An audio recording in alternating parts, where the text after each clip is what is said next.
chapter motherfucking 2. You niggas actually thought I was gonna wait for you guys to say that you wanted the second chapter before I narrated it? Hell fucking no. I got all the chapters planned right here and I'm gonna be talking about them, right? So, chapter 2.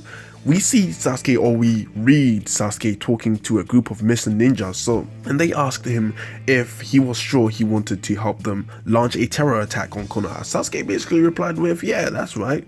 Don't make me say it again.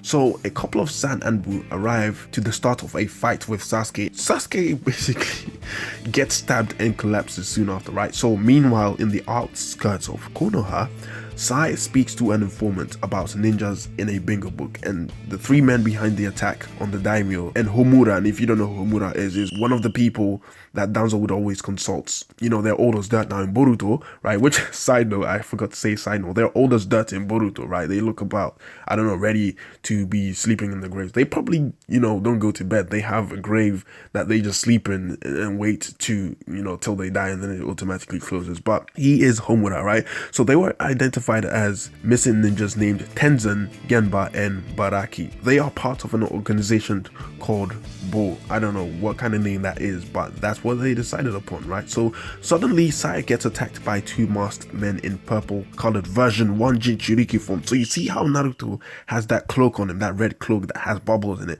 These are purple versions of it, except actually, and side note, except actually they don't have those fox ears on them. They only just have cloaks around them like bubbles or some bubble wrap shit, and they have, you know, tails, right? So with a bunch of difficulty, he drives one away and manages to capture another. When attempting to question the one that he captured, a seal appeared on his neck and blew him to pieces. Meanwhile, on their way to the sand village, Sakura had a dream of Sasuke. And in the dream, she helped examine Sasuke's prosthetic arm. Sasuke patted her on the head, and to be honest with you, that was close enough to cause Sakura to stop breathing. Think about that. The obsession is real. So Ino and Sakura arrive for their conference. Oh, and side note, Sasuke doesn't actually have a prosthetic arm. This is actually a dream of Sakura helping Sasuke with a prosthetic arm. So Ino and Sakura arrive for their conference, and at the end of it, a man led them to Gaara's meeting room. Gaara informs them about a recent fight between the Sananbu and Sasuke. So Ino is in denial, and Sakura decrides of the points that Ino basically makes, right? So Gaara explained that Sasuke came into contact with some village deserters, and they deserted a long time ago because Gaara was appointed Kazekage. So, you know, you'll have haters here and there, and some decisions that people make, some will like and some people won't, right? So it seems the Sasuke he saw didn't act like himself at all. Gaara explains that he had heard the entire conversation Sasuke had with the terrorists. He is plotting against Konoha, and Sakura must report it to Kakashi.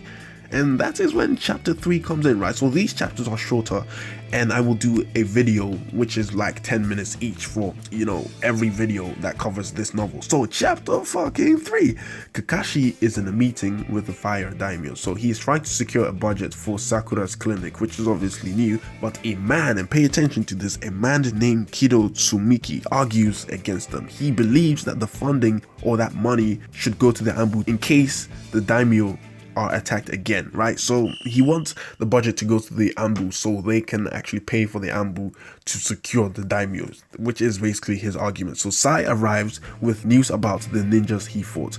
They discovered that the suicidal seal that caused one of the tail beast chakra cloak ninja to explode was similar to what Danzo used on his Anbu. Remember when Sai also had a seal on his tongue? I wonder if it's still there, but basically it's a very, very similar seal, and if anyone would know Ijutsu, it would be some of Danzo's Anbu, right? So it takes 3 days for Sakura and Ino to deliver the message about Sasuke's doings to Kakashi, and in a secret lab outside Konoha, Kido talks with his assistant Magire. So Kido is that guy who was obviously arguing that all the budget should go straight to the Anbu to secure the daimyos, right? So he is in a secret lab outside Konoha talking to his assistant named Magire. So they think Kakashi probably figured them out. Kido doesn't care so long as Kakashi doesn't realize that the attack was a test for their new product, which is the synthetic tailbeat chakra cloak. So obviously Kido was talking about the money going to the Anbu,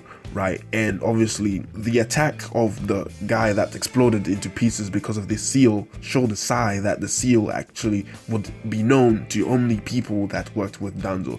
And Kido here is trying to get money for his division, and basically everything connects to him, and they think that Kakashi has figured it out, but they don't care if Kakashi figures them out, as long as Kakashi doesn't figure out that the real reason why they want that budget is to create synthetic tail beast cloak pills, right?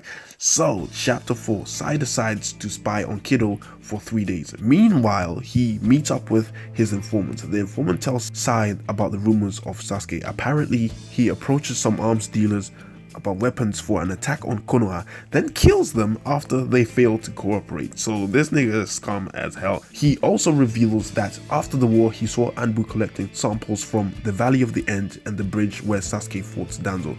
So these Anbu are actually Leaf Anbu, right? And this ties into the entire story, so pay attention to that. So Kakashi informs Sakura that Sai reported Sasuke's recent activities to him. He's afraid that the Kages would be forced against their will to declare Sasuke as an international criminal if the rumors get out to the public, right? So this is basically what's going on, and this is a side note, okay?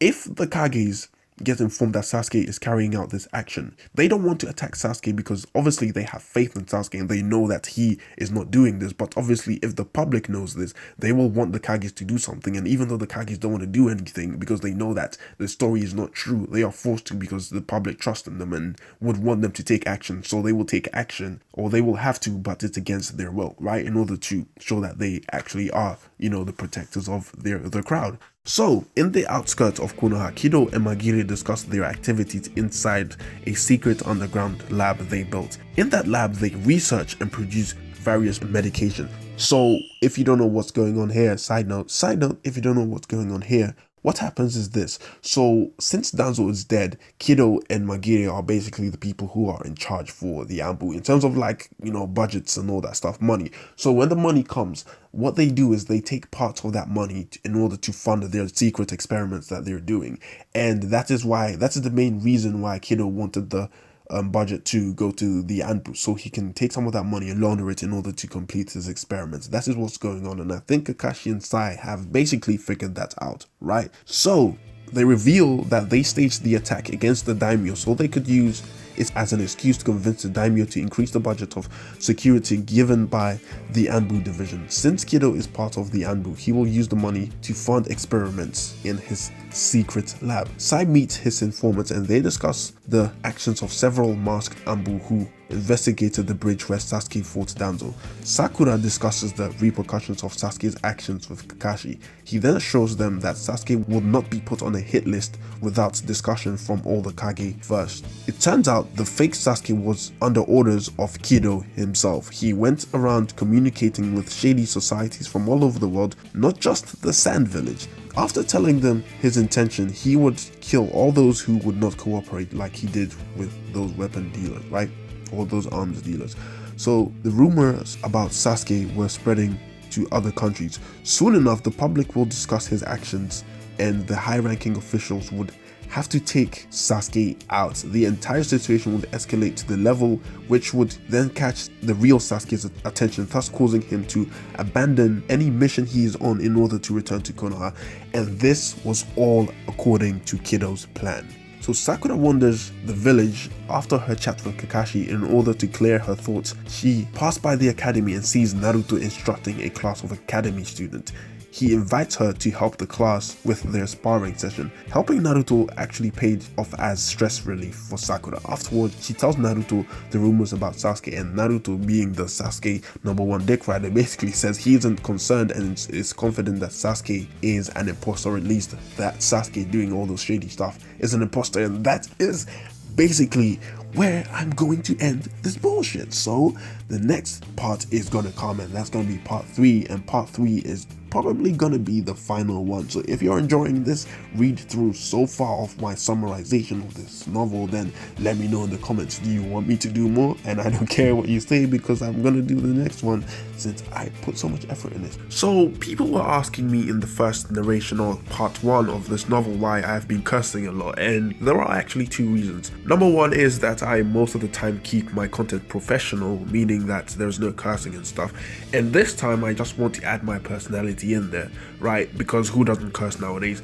And number two is, if I just read the novel or read my summarization without any excitement or whatever, people won't be interested in just reading or, you know, listening to the novel itself if it's just plain boring, right? So by adding some personality in there, it kind of, you know, makes it seem like it's a friend telling you what happens in the story, instead of you just listening to a book, a plain old boring book. And thing is, even if that was the case, even I would listen to that, you know what I'm saying? So yeah, it's just to put my personality in there and to keep the entertainment value high for both myself and for my subscribers. So there you have it. So click on the left for, you know, part 1 if you are new to this, and click on the right for mysteries in Naruto that have not been solved yet. With that being said, I hope you enjoyed this video, and I have nothing more to say. Bye.